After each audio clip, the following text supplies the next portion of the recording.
Good morning class. बात करते हैं क्लास 12 केमिस्ट्री के चैप्टर नंबर 2 के लेक्चर नंबर 11 की, जिसमें हम बात करेंगे असामान्य मोलर द्रव्यमान यानी कि एबनॉर्मल मोलर मासेस की। तो चलिए स्टूडेंट शुरू करते हैं आज के टॉपिक को, जो कि हमारा है असामान्य मोलर द्रव्यमान यानी कि एबनॉर्मल मोलर मासेस या फिर अपसामान्य अणुभार भी जो है इसको बोला जाता है। तो बात करते हैं कि असामान्य मोलर द्रव्यमान क्या होता है। पिछले लेक्चर्स में हम पढ़ चुके हैं कि अणुसंख्यक जो गुणधर्म होते हैं उनका उपयोग जो है अवाष्पशील विलेय पदार्थों के अणुभार ज्ञात करने के लिए हमने जो है किया जा सकता था। तो इन गुणधर्मों के आधार पर जो है ज्ञात किए गए जो सुक्रोज हो गया या फिर ग्लूकोज हो गया या फिर यूरिया हो गया, अनेक पदार्थों के जो अणुभार होते हैं उनके अणुसूत्रों के आधार पर गणना किए गए अणुभारों यानी कि सामान्य अणुभार के ठीक बराबर प्राप्त होते हैं। लेकिन कुछ ऐसे पदार्थ होते हैं जो कि विलयन में क्या होते हैं, वियोजित या फिर संयोजित हो जाते हैं, यानी कि टूट जाते हैं या फिर जुड़ जाते हैं विलयन में। तो उन पदार्थों के गुणधर्मों के आधार पर जो है हम ज्ञात किए गए जो अणुभार होते हैं वह क्या होते हैं, वह वास्तविक मान से कम या फिर ज़्यादा होते हैं। अर्थात जो प्रयोगों के आधार पर जो मान होता है अणुभार का वह जो है वास्तविक मान से कम या अधिक होता है, यानी कि असामान्य हो जाता है, जिसे क्या बोला जाता है, असामान्य मोलर द्रव्यमान। अर्थात जब एक अणुसंख्यक गुणधर्म के आधार पर जो है निर्धारित किसी पदार्थ का प्रायोगिक अणुभार जो है उसके सामान्य अणुभार यानी कि जो कि अणुसूत्र के आधार पर हमने गणना करके प्राप्त किया था, तो जो प्रायोगिक अणुभार का मान होता है वह सामान्य अणुभार से भिन्न होता है। तो इस प्रकार के प्रायोगिक अणुभार को जो है अपसामान्य अणुभार या फिर असामान्य मोलर द्रव्यमान कहा जाता है। अर्थात जब किसी विलेय को जो है विलायक में घोला जाता है तो क्या होता है, विलेय के मोलर द्रव्यमान यानी कि अणुभार का जो है प्रायोगिक मान जो कि हमने प्रयोगों के आधार पर निकाला है उसके वास्तविक मान से कम या अधिक हो जाता है। अर्थात उसके वास्तविक मान से जो है असामान्य हो जाता है, जिसे क्या कहते हैं, अपसामान्य अणुभार या फिर असामान्य मोलर द्रव्यमान कहते हैं। एग्जाम्पल यहाँ पर दिए गए हैं। KCl के मोलर द्रव्यमान जो है 37.29 ग्राम होता है, लेकिन KCl के आयनों का जल में वियोजन होने के कारण जो है उनका मोलर द्रव्यमान जो है वास्तविक द्रव्यमान से लगभग आधा हो जाता है। अर्थात वास्तविक द्रव्यमान कितना था KCl का, 37.29 ग्राम था, लेकिन जब जो है इसको KCl के आयनों का जल में वियोजन हुआ तो उसका जो मोलर द्रव्यमान होगा वह वास्तविक द्रव्यमान से लगभग आधा या फिर कम हो जाता है। वियोजन होने का मतलब वह अपने आयनों में टूट जाता है, K पॉजिटिव और Cl नेगेटिव में टूट जाता है जल से रिएक्शन करने पर। और दूसरा एग्जाम्पल यहाँ पर दिया गया है, जब एथेनोइक अम्ल यानी कि CH3COOH को बेंजीन में घोला जाता है तो एथेनोइक अम्ल का क्या होता है, संयोजन होता है, यानी कि जुड़ जाते हैं। वहाँ पर एथेनोइक अम्ल के अणु क्या होते हैं, जुड़ जाते हैं, जिसके कारण से जो है इनके कणों का मोलर द्रव्यमान जो है वास्तविक द्रव्यमान का लगभग 2 गुना हो जाता है। अर्थात सामान्यतः जो है आणविक संयोजन के कारण जो है विलयन में क्या होते हैं, विलेय के कणों की संख्या कम हो जाती है, जिसके कारण से जो है हमें पता है कि अणुसंख्यक गुणधर्म का जो परिमाण होता है, जो रिजल्ट होता है, विलयन में उपस्थित विलेय के कणों के संख्या पर निर्भर करता है। इसलिए जो है अणुसंख्यक गुणधर्म क्या होगा, परिमाण जो है उसका कम हो जाएगा। अर्थात हमने जो है अणुसंख्यक गुणधर्म जब पढ़े थे तो उसमें हमने पढ़ लिया था कि अणुसंख्यक गुणधर्म की जो प्रकृति होती है वह विलेय की प्रकृति पर निर्भर नहीं करती है। अर्थात वह विलेय की प्रकृति पर निर्भर नहीं करते, बल्कि ये केवल विलयन में उपस्थित जो कण होते हैं अर्थात जो अणु या आयन होते हैं उनकी संख्या पर निर्भर करते हैं। तो हम कह सकते हैं कि अणुसंख्यक गुणधर्म इज प्रोपोर्शनल किसके, विलयन में विलेय के कणों की संख्या के। और हमें पता है कि अणुसंख्यक गुणधर्म इज प्रोपोर्शनल किसके होता है, अणुसंख्यक गुणधर्म जो है एंटी प्रोपोर्शनल होता है विलेय के अणुभार के, यानी कि अणुसंख्यक गुणधर्म और विलेय का अणुभार जो है एक दूसरे के व्युत्क्रमानुपाती होते हैं, जो कि हमने जो है अणुसंख्यक गुणधर्म में जब हमने क्वथनांक में उन्नयन पढ़ा था तो क्वथनांक में उन्नयन का मान जो है विलेय के अणुभार के व्युत्क्रमानुपाती था। जब वाष्प दाब में आपेक्षिक अवनमन था तो उसमें भी हमने पढ़ा था कि वाष्प दाब में आपेक्षिक अवनमन जो होता है विलेय के अणुभार के व्युत्क्रमानुपाती होता है। जब हमने हिमांक में अवनमन भी पढ़ा तो उसमें भी हमने जो है व्युत्क्रमाणु संबंध पड़ा था किसमें, हिमांक में अवनमन और विलेय के अणुभार के बीच में। और जब प्रासरण दाब को पढ़ा था तो प्रासरण दाब में भी हमने जो है विलेय के अणुभार और प्रासरण दाब के बीच में व्युत्क्रमानुपाती संबंध जो है पढ़ा था। तो इस प्रकार से जो है जो अणुसंख्यक गुणधर्म होते हैं वह एंटी प्रोपोर्शनल होते हैं किसके, विलेय के अणुभार के। तो हम कह सकते हैं कि विलेय का जो अणुभार होगा वह जो है अणुसंख्यक गुणधर्म के व्युत्क्रमानुपाती होगा, और साथ ही क्या हम कह सकते हैं कि जो विलेय का अणुभार होगा विलयन में उपस्थित विलेय के कणों की संख्या के व्युत्क्रमानुपाती होगा। ये तो हमने बात की एबनॉर्मल मोलर मास की। नेक्स्ट अब हम बात करते हैं वांट हाफ गुणक या फिर वांट हाफ फैक्टर की। तो वांट हाफ ने जो है 1880 में पदार्थों के आणविक संयोजन और वियोजन का जो है स्टडी की थी, और विलेय पदार्थ के विलयन में संयोजन और वियोजन की सीमा को व्यक्त करने के लिए एक कारक की गणना की थी, जिसे जो है क्या कहा जाता है, जिसे जो है वांट हाफ कारक कहते हैं, और इसे जो है आई से प्रदर्शित किया जाता है। अर्थात 1880 में वांट हाफ ने असामान्य मोलर द्रव्यमान के लिए जो है एक गुणक यानी कि एक फैक्टर का निर्धारण किया था, जिसे जो है वांट हाफ कारक कहते हैं। इसे किससे प्रदर्शित किया जाता है, आई से। तो वांट हाफ कारक की परिभाषा को देखते हैं। सामान्य मोलर द्रव्यमान तथा प्रायोगिक मोलर द्रव्यमान के अनुपात को जो है हम वांट हाफ गुणक कहते हैं, या फिर हम कह सकते हैं कि प्रेक्षित अणुसंख्यक गुणधर्म तथा परिकलित अणुसंख्यक गुणधर्म के अनुपात को जो है वांट हाफ फैक्टर कहा जाता है। अर्थात कैलकुलेटेड वैल्यू और ऑब्जर्व वैल्यू के अनुपात को जो है वांट हाफ गुणक कहा जाता है। अर्थात वांट हाफ कारक को जो है विलेय के सामान्य अणुभार तथा प्रायोगिक अणुभार के अनुपात के बराबर हम मान सकते हैं।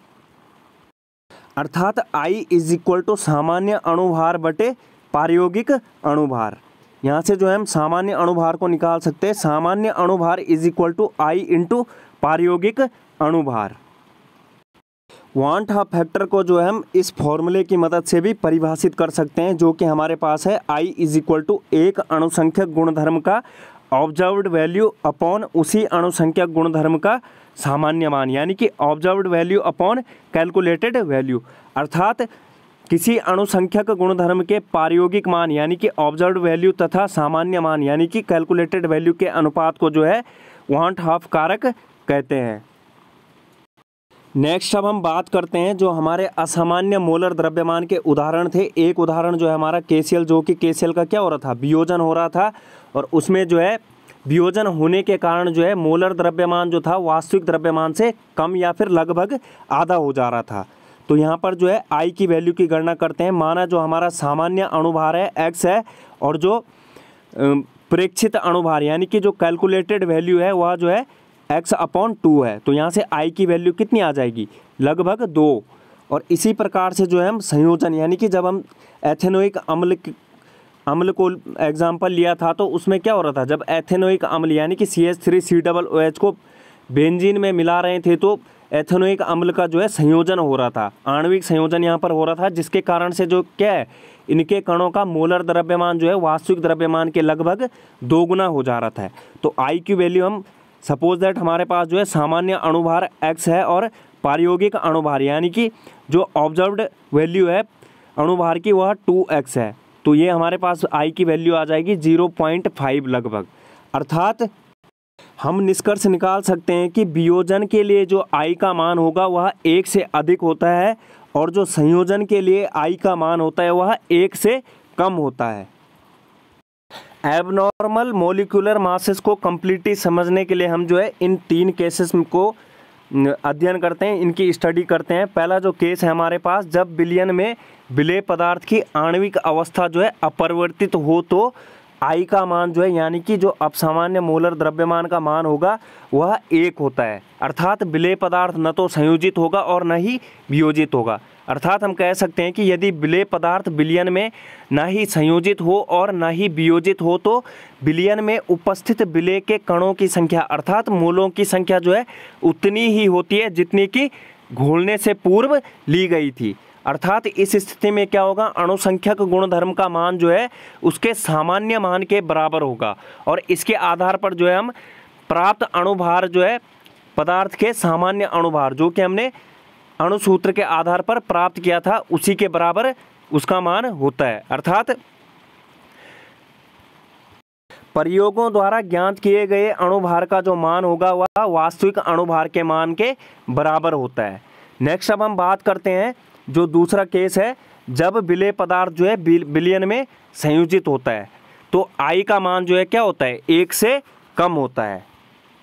हमें पता है कि कुछ विलेय पदार्थ जो है विलयन में क्या करते हैं, आणविक संयोजन यानी कि मॉलिक्यूलर एसोसिएशन को प्रदर्शित करते हैं। अर्थात पदार्थ के 2 या 2 से अधिक अणु जो है विलयन में परस्पर जुड़ जाते हैं और संयोजन अभिक्रिया को प्रदर्शित करते हैं। तो जब भी जो है विलेय पदार्थ जो है विलयन में संयोजित होता है तो I का मान यानी कि असामान्य मोलर द्रव्यमान का जो है 1 से कम होता है। 1 से कम क्यों होता है, संयोजन के कारण से जो है I का मान क्या होता है, 1 से कम होता है। अर्थात सामान्य रूप से जो आणविक संयोजन यानी कि मॉलिक्यूलर एसोसिएशन होता है उसके कारण से जो है विलयन में विलेय के कणों की संख्या क्या होती है, कम हो जाती है। और हमें पता है कि एक अणुसंख्यक गुणधर्म का जो रिजल्ट या फिर परिमाण होता है वह विलयन में उपस्थित विलेय के कणों या फिर मोलों की संख्या पर निर्भर करता है। इसलिए जो है अणुसंख्यक गुणधर्म का परिमाण भी कम हो जाता है। और हमने पिछले लेक्चर्स में पढ़ लिया था कि जो विलेय का अणुभार होता है वह अणुसंख्यक गुणधर्म के एंटी प्रोपोर्शनल यानी कि व्युत्क्रमानुपाती होता है। इसलिए जो है किसी अणुसंख्यक गुणधर्म के आधार पर जो है प्राप्त विलेय के अणुभार का मान जो उसके सामान्य अणुभार से क्या होता है, अधिक होता है। तो इसलिए जो है विलयन में विलेय पदार्थ के संयोजन के कारण क्या होता है, विलेय पदार्थ का अणुभार उसके सामान्य अणुभार से अधिक होता है, जिसके कारण से जो है I का मान क्या हो जाएगा, 1 से कम हो जाएगा। नेक्स्ट अब आप बात करते हैं तीसरे केस की, जब विलेय पदार्थ जो है विलयन में वियोजित होता है तो अर्थात वह अपने आयनों में टूट जाता है तो I का मान क्या होता है, 1 से अधिक हो जाता है। वियोजन के कारण क्या होता है, विलयन में विलेय के कणों की संख्या में वृद्धि हो जाती है और जिस कारण से जो है अणुसंख्यक गुणधर्म के मान में भी वृद्धि हो जाती है और जिसके फलता क्या होता है, जिसके परिणाम स्वरूप जो है अणुभार का मान कम प्राप्त होता है और असामान्य अणुभार जो होता है वह I जो है 1 से अधिक होता है। इस प्रकार से जो है हम असामान्य मोलर द्रव्यमान को समझ सकते हैं। नेक्स्ट अब हम बात करते हैं असामान्य मोलर द्रव्यमान या फिर अणुभार के लिए जो है वान टॉप ने सभी अणुसंख्यक गुणधर्मों के लिए कुछ सूत्र दिए थे। अणुसंख्यक गुणधर्म कौन कौन से थे हमारे पास, वाष्प दाब का आपेक्षिक अवनमन, दूसरा था क्वथनांक का उन्नयन, तीसरा था हिमांक का अवनमन और जो चौथा था लास्ट वो था परासरण दाब। तो इन सभी अणुसंख्यक गुणधर्मों के लिए जो है असामान्य मोलर द्रव्यमान के आधार पर जो है वान टॉप ने जो है कुछ सूत्र दिए थे जो कि जो है यहाँ पर स्क्रीन पर दिखाए गए हैं। पहला जो था वाष्प दाब का आपेक्षिक अवनमन जो कि क्या था, PO minus PS upon PO is equal to I into small w into capital M upon small m into capital W। Small w क्या है यहाँ पर, विलेय का द्रव्यमान, जो स्मॉल m है वह क्या है, विलेय का अणुभार, जो कैपिटल M है विलायक का द्रव्यमान और जो कैपिटल W है विलायक का द्रव्यमान और जो कैपिटल M है विलायक का अणुभार है। नेक्स्ट हमारे पास जो है क्वथनांक का उन्नयन, del TB is equal to I into KB into M। तीसरा है हमारे पास हिमांक का अवनमन, del TF is equal to I into KF into M। और तीसरा है यहाँ पर परासरण दाब, pi V is equal to I into nRT। इस प्रकार से जो है असामान्य मोलर द्रव्यमान के लिए जो है वान टॉप ने सभी अणुसंख्यक गुणधर्मों के लिए कुछ सूत्र दिए थे। इस प्रकार से जो है हमारा आज का टॉपिक यहीं पर कंप्लीट होता है। उम्मीद करता हूं कि आपको पसंद आएगा। Thanks for watching, drop a like if you enjoyed, subscribe for more updates. Thank you.